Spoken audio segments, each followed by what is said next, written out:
Bună ziua și bine v-am găsit la un nou show de stand-up comedy. Aplauzele, aplauzele. Hai, cu energie, cu energie, cu energie. Un pic diferit față de ce facem noi de obicei. Mi-am făcut și treburile, am căscat, am așteptat să pornesc înregistrarea. Ce o să facem noi astăzi, tot ca în seria de partide pierdute, dar avem nevoie de o schimbare de show. Mai zicem și niște glume. Hop! A trebuit să dau iar start din unghiul ăsta că mi se vede pieptul și arăt frumos făcut la sală. Și ce revelație! Se pare că este una și aceeași persoană. Mr. Fighter Chess, luptătorul de șah Venzo. Ok, hai să-i dăm bătaie la șah. Ați observat că am revenit cu asta de champion, dar asta e seria de partide pierdute, oarecum o ironie. Și pe șapcă în față scrie Minnesota, practic în japoneză, sau Twin Cities. Ok. Știu că aproape nimănui nu-i pasă de seria de partide pierdute, dar hai să-i dăm bătaie. Dacă ești nou și nu știi cine sunt, eu sunt Mihai și sunt antrenor de șah și astăzi vreau să te fac să râzi sau să plângi. Deci, ce partid avem noi de față aici în față? Da, pleonasm. E4, E5, ok? Și cu cine joc? Cu Filip Andrei, la Slobozia în 2019. Îți vine să crezi, băi băiatule, acum 6 ani de zile, mă, și am pierdut. Ce surpriză! Ce surpriză, uh, cum apare seria. Și e și comentată partea, e și anotată. Poți să te chiorăști, poți să dai zoom in, să vezi ăștia 5 care vă uitați la videoclip. Ok, hai să fie frumos. Cu Pastatorial Slobozia, prima rundă, n-am pus nici elo, eram nefavorit, nu știu, cred că aveam 1800 sau 1900 și Filip Andrei cred că avea 2000, 2100, ceva de genul. La momentul respectiv, cred că acum are undeva la 2300. Deci hai să începem frumos, facem onorurile. Deci prima mutare, acum partida începe, ok? Sau înainte de asta să mă gândesc la ceva ce problemă ar rezolva video ăsta, de ce fac videoclipul, măi, că nu știu ce, că nu știu cum. Nu știu, învățăm să jucăm E4, E5 cu negru. Învățăm să avem haz. Mi-am dat seama, ca să ai haz, ca să fii șmecher, ca să vorbești repede, bă, trebuie să ai și anturajul. Nu poți să stai într-un mediu toxic și să faci glume. Efectiv, faci una, două, mai moare un câine, o pisică, gata, după aia plângi, nu mai merge. Sau să arăți bine, trebuie să ai prieteni care arată bine sau la fel și cu iubitele, trebuie să ai fete, prietene. Așa, E4, E5, dăm drumul la partidă, gata, am vorbit destul, am și înregistrat ceva. Cal F3, cal C6, deci clasic, îmi atacă pionul la apăr, ok? Și D4. Observăm că nu joacă partida italiană și nu joacă nici partida spaniolă. Joacă ceva nou să mă surprindă. Pion la D4. Am uitat cum îi zice. Scoțiana. Mi se pare că deschiderea scoțiană. Normal că bați pentru că nu vrei să ajungă pionul mai în față. Logic. Și iar m-am transformat în om serios. E greu să faci șah și să păstrezi glumele dacă nu ai o față în spatele celălalt în spatele celuilalt ecran, adică dacă vorbesc singur în fața camerei și nici măcar nu îmi văd poza jos și mă uit doar la o partidă de șah, pentru că îmi dau seama că șahul e destul de serios decât dacă zic, oh, și vine căluțul și sare și acum vine avionașul și deschidem gura mare să intre mâncarea ca la bebeluș. Nebun B4, linia principală, ok, ne întoarcem. Asta. Trebuie să vin cu ceva inventiv, ceva nou, poate, nu știu, să mă focusez mai mult să învăț celelalte platforme, Instagram, TikTok, să fie videourile mai scurte și să zic niște glume așa, în șir. Se pare foarte greu, da, mi se pare extrem de greu să zici glume fără reacții ca la chimie. Doar eu trebuie să fac reacții și să râd la glumele mele, mi se pare extrem de greu. Mă rog, și calea la C6 asta e linia principală și aici în mod normal bas cu B-ul, se joacă nebun de 3, faci rocada, faci și el rocada și zicem bună ziua. Și D5, na, batem, o să bați pe C3, de exemplu, nu știu, damă F3, nebun ia bătaie, pion la C6 sau H6, ca să nu-ți dea nebun G5, sunt mai multe linii și ceva de genul. Da, joacă și el turn B1 sau turn E1, chestii de genul, pion la C6, turn B8 dacă apuci. Cam așa se joacă varianta. Dar hai să ne întoarcem, că eu am jucat ceva diferit. Când mi-a bătut pe C6, am bătut cu D-ul. Incredibil, bă, se poate așa ceva. Și albul, normal că obține o poziție mai bună. Acum mutare cheie, hop, hop, să te aud, pauză la videoclip, care e? Mutare strategică, pozițională. Hai, scrie în comentarii, lasă mai jos și lasă și o glumă ca să râd și eu. F3, exact, pion la F3. Bun, plus pe egal. Și mă rog, am vrut eu să-l surprind cu de la C6 pentru că asta jucam pe net, la bulet. și la Blitz, dar se pare că nu prea simpatiza. Și se pare că Fetei nu este clar cea mai bună. Bine, eu am analizat partida asta cu mult timp și la engine-ul ăla prost, de atunci Nebun de 2 zicea că e plus pe minus. Vezi, Doamne, plus 0,8 sau plus 1. Și după aia Nebune 6 am continuat varianta, Rocada Mare, bine, mai dădea o variantă de Rocada Mare și muta interesantă. Sau pion la A3, Nebun C5, Nebune 2, Cal de 7, F4, F6 și Rocada Mare, iar cu plus pe minus, pentru că are perechea de nebun. Bine, și eu am perechea de nebun, dar parcă nebunii lui sunt mai frumoși. Ca din pungă scoși, ca să nu mai vorbesc jignitor, că poate un show nepăcătos. În fine, deci cam așa ar fi trebuit să joace mai bine, dar a jucat F3 și o să vezi cam cum încep să egalez ușor, ușor. Nebun G5, nu are ce să caute nebunul aici și am zis un plan greșit, probabil, dar nu prea aveam încredere în mine.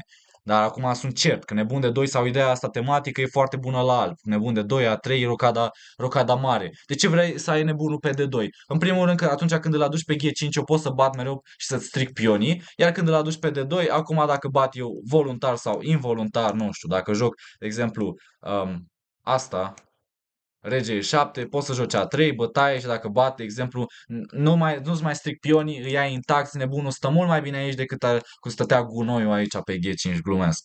Gunoiul, că cu toții știm că avem părți mai deșeuri între noi, deci cu toții.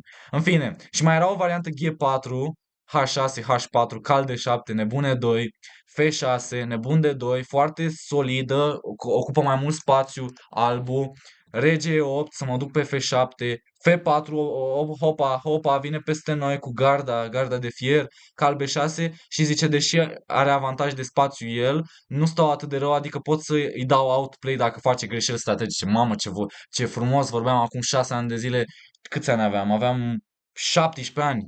Aveam 17 ani, bă, ce încrezător eram, bă, la șah, un puțoi, glumesc. A4 și am dat o variantă și negrul ar trebui să fie ok cu o mutare de genul în varianta asta. Unde regele e în centru, dar e cu două tăișuri, unde joc și eu pe flanc cu dame, încerc să ocup spațiu. Sau, uite, altă variantă, cu turn H1, o greșeală, turnia la D2, ia uite, wow, și nebune 3 și am văzut asta. Și e importantă. Uite, poți să pui pauză la videoclip și chiar să încerci să înregistrezi sau să înregistrezi, adică să pui pauză și chiar să iei o notiță dacă vrei, să încerci să înțelegi un pic noul tip de poziție, adică am dat tură pe nebun dacă n-ai fost atent sau atentă, nu știu dacă am fete care se uită. Um, deci am pion și nebun pe tură. Și după aia nebunul o să vină aici pe E5, pe scurt, și o să se planteze foarte bine și o compensație foarte bună, zice minus pe plus, adică aproape plus 1 la negru. Deci s-ar putea să vrei să memorezi chestii de genul, adică hop, sacrificiu de tură, furculiță, atac dublu, poate faci asta și tu în partida ta și câștigi partide, cine știe. Sau joci, le enervezi pe adversar. Sigur, cu siguranță le enervezi. Hai să vedem partida ce s-a întâmplat, că deja am înregistrat mult, cred că peste 8 minute. Nebun G5 și H6 îl invit să dea nebunul pe cal, pentru că dacă l-ar da nu m-ar deranja când strică pionii, dar să scap de nebunul lui răutăcios, nebunul negru și nu știu, turn G8. Cum ai văzut, dacă nu te-ai uitat, ar trebui să las un link să-ți apară pe ecran video când am pierdut cu fata aceea, am pus titlul, catchy, clickbait, o fată drăguță mai bună decât mine. Nu e nimeni mai bun decât mine. Eu sunt cel mai bun, cel mai sexy. Nebun H4, rege C8. Asta s-a jucat în partida. Asta e structura de Berlin și știam cât de cât bine ideile. Rege C8, B6, B7, rege B7, turna de 8, etc. Asta vreau să fac. Majoritatea de pe flancul damei poate deveni foarte folositoare în final. Nebun de 3, o mutare normală de dezvoltare, că nebunul nu s-a mișcat, dar nebunul nu stă așa bine pe D3. Și am sugerat aici o mutare, dacă să nu fac videoclipul prea lung, nu o să analizăm, dar A3, asta am analizat eu și e o continuare bună pentru alt, dar nebun de 3 e și asta ok, cât de cât, dar cal H5, foarte interesant, mai mișc calul odată, cu idee de pion la G5 și cal la F4, foarte ingenios, nebun H2, încearcă să pregătească asta. Cal F4, probabil că nu trebuie să mă grăbesc, dar cal F4 mă invită să dau calul pe nebun și e destul de ok, că acum pot să-mi aduc tura pe coloană deschisă și parcă are o slăbiciune dacă împinge și pionul, nu știu, la un moment dat poate joc nebun C4 și vreau să pregătesc pion la C5 și pion la C6. Deci te învăț cam cum poți să joci și să implementezi tu asta în partidele tale. Și vreau să fac la un moment dat o serie de videoclipuri. Deci acum ne întoarcem la partidă. Pion la B6 am jucat în loc de turn de 8, dar vreau să zic asta pe lângă. Deci pion la A3, nebune 7, ok? Dar vreau să zic, în timp ce ți arăt partida, asta e clasic, e generic, mai urmează niște mutări, dar vreau să zic că vreau să fac la un moment dat niște videoclipuri mai așa, mai venea să zic dezaxate, mai fără șah, cu șah, dar cum luăm ceva din șah și aplicăm în viața reală, facem legătură între șah și poate umor, că mie îmi place să fac glume sau matematică sau MMA, chiar mi-ar plăcea să fac niște videoclipuri, nu știu, chess boxing, glumesc. Turna de 8, nu, chiar mi-ar plăcea, chiar ar fi foarte fain. Nu știu dacă neapărat videoclipuri, dar mi-ar plăcea să mă bat chess boxing. Mi-ar plăcea să mă bat, să bat pe cineva. Nebune 3, glumesc. Turna de 8, până aici s-a jucat corect, are și el avantaj. Practic, we're out of book, long story short. Ok, rege F2, nebun B3, o pierdere de timp. Ce trebuia să fac? Nebun F6, că am analizat asta după și dacă joacă E5 să-mi închidă nebunul, măcar îmi deschidă diagonala albă.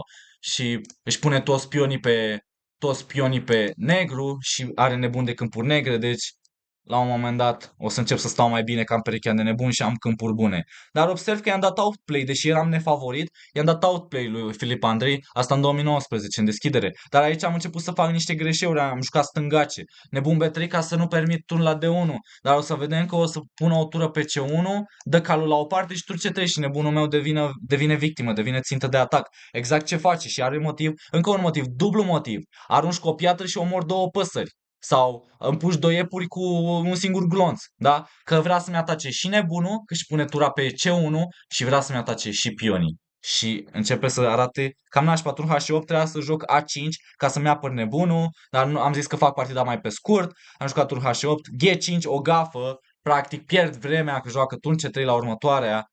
Da, probabil că trebuia să joc tot A5 ca să prind turn C3 cu A4 și nu o să analizăm în detaliu. Dar pion la G5 poți să aplici chestiile astea în partidele tale. Sper că ți-au plăcut și glumele, poți să și aplauzi. Lasă un comentariu mai jos dacă ți-au plăcut glumele, pentru că dacă nu am zis, sau ar trebui să zic, eu sunt Mihai, sunt, nu știu, sunt anxios. Cred că am zis, eu sunt Mihai, sunt antrenor de șah și îmi place să discut cu voi. Da, chiar ăștia trei care vă uitați și cu, nu știu, eu de 2 ori. În fine, deci s-a dublat. Ok, știți că fac haz de necaz, autoironie, dar la un moment dat nu ai vrea să fii cel care rămâne când se termină hazul, când se termină glumele și nu mai râde nimeni, ceea ce sunt eu.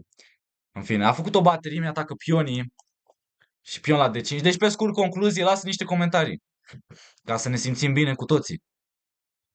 Și aici deja începe să stea mult mai bine, dar trebuia să joace G4 ca să vină și cu calul în joc și să-mi fixeze pionii aici și poate să împingă și H4 ca să-și deschidă și nebunul. Sau să urmeze cu F4. Dar în fine și de 5 e ok și aici mai aveam o singură șansă cu nebun F6 să egalez și să-i atac tura și nu știu, să capăt. Iarăși salvează partida cum am scris mai sus. În fine, nebun de 8, B3 mi-atacă nebunul, cal de 4 mi-atacă și nebunul și pionul, câștigă un pion, turn de 7, are pion în plus, are avantaj de spațiu, are baterie, are tot ce vrea, are de toate. Cum era și maneaua aia, are fata, are. Da, aici, dacă bați cu tura asta ca să ții pionul apărat, era aproape același lucru, tot așa s-ar fi terminat, nebune 5 și mă bate. Pe scurt, turn C8. Ea la F5 era o încercare un pic mai bună, probabil, dar eu am bătut cu tura asta pentru că îmi place să fiu sadic și să mă bată mai repede. Nu, glumesc. Turn de 6, nebune în 7, mi-atacă tura, a reușit să se infiltreze și cu bateria lui, deci câți pioni a luat? Are 2 pioni în plus, turn G6, de pion la D6, pion liber, se duce la transformare foarte clinic, foarte exact, a câștigat și a fixat nebunul și vine și cu celălalt pion, 2 pioni liberi. Da, și aici am cedat fiindcă nu mai era nimic de făcut, cum zicea Gadmator. Și acum mă înclin în fața ta. Asta așa am început turneul, dar totuși parcă câștigasem la Elo. Nu mai știu. Acum trebuie să fac imaginea mare, să termin videoclipul. Mister, luptătorul de șah pe canal. Deci, canal, ca și cum am ieșit din canal. Așa și doar ce mai rămâne e doar șapca asta șmecheră și atitudinea mea tare de tot. Mi-am dat seama, astăzi m-am uitat numai la stand-up comedy și am zis, bă, ăsta e momentul să fac un videoclip. Cred că nici nu trebuie editat, că e bun așa cum e crud. Bă, și chiar creșterea asta organică, chiar așa cu puține vizualizări. Bă, eu mă distrez, mă simt bine, chiar dacă nu prinde, la mine a prins. Deci, așa ca mesaj de final, dacă ți-a plăcut, hai să atribuim niște lecții, niște învățături și uite un life hack. Ia niște notițe. două cuvinte, eu sunt și profesor de șah și le zic elevilor mei, dar fără glumă și cu glumă, ia niște notițe pe bune, dacă ți lene, scrie două cuvinte, asta dacă vrei să înveți ceva și să-ți rămână. Gen, te-ai uitat la un videoclip de 15 minute să nu pierzi vremea. Scrie două cuvinte, scrie o literă. Nici nu o scrie. Dă un mesaj vocal cuiva, dacă ți lene. Că și mie mi-e lene, suntem cu toții oameni. În fine, hai că mi-a plăcut, l-am dat bucata de material așa accelerat, poate mai filmez un videoclip dacă am atâta energie. E bine să ai adrenalină și să te miști repede, mai ales când prezinți un videoclip cuiva și se pare că se poate, nu trebuie doar 30-35 de minute, merge și în 15 minute să arăt un videoclip, cred că merge și mai scurt de atâta, doar că trebuie să vorbesc eu mai repede sau trebuie să zic chestii mai interesante. Bine, deci în concluzie mi-am adus aminte că trebuie să reamintesc mereu, ca și cum m-a plătit cineva să fac reclamă, doar că nu m-a plătit nimeni. Și este provocarea pe gratis. Las link în descriere cu provocare de 6 săptămâni, complet gratuită, cu mine ca antrenor, sesiuni, ședințe de grup, o dată pe săptămână, provocare de 6 săptămâni. Vezi linkul în descriere, dacă te interesează, dacă îți place, înscrie-te, nu este nicio obligație. Ba chiar mai mult, poți să vezi linkul din descriere și oarecum nu trebuie neapărat să aplici pentru provocare și vezi și un videoclip, un tip testament de la mine, gen un videoclip de 6 minute, așa cum postez pe YouTube, doar că e mult mai scurt și nu sunt atât de plictisitor. De fapt, poate sunt mai plictisitor, că acolo n-am zis glume, dar arăt pe videoclip, asta dacă te interesează foarte mult șahul, arăt videoclip cum am ajuns de la 1400 Elo la șah clasic la 2100 în 8 ani de zile. Deci dacă te interesează, vezi descrierea. Și cam asta a fost. Sper că ți-a plăcut. Aplaudă puțin dacă ți-a plăcut. Ca la stand-up comedy, cine știe, poate la un moment dat mă apuc chiar de comedie reală. Îmi plac glumele. Râsul e cel mai bun medicament, de asta trebuie să-mi iau un animal, un râs sălbatic. Da, asta e o glumă proastă, cum sunt și eu. Dacă ți-a plăcut, știi ce ai de făcut, susține-mă cum poți, nu trebuie bani, dar îmi trebuie urmăritori, îmi trebuie abonați, deci împărtășește și cu prietenii tăi ca să râdă și ei, ca să învețe și ei șah, sau dacă nu vrei să învețe șah, că nimănui nu-i pasă de șah, știi că șahul ajută să-ți dezvolți memoria. Ai fi tu împotriva ați dezvolta memoria, ați dezvolta răbdarea, ați dezvolta concentrarea? A? Nu. Nici eu, așadar împărtășește și cu alții. Cel mai bun vânzător de pe lumea asta. Hai, gata, poți să ieși și ne vedem la următorul videoclip. Ai grijă de tine, ține-mă aproape. Vezi linkul din descriere. Pa!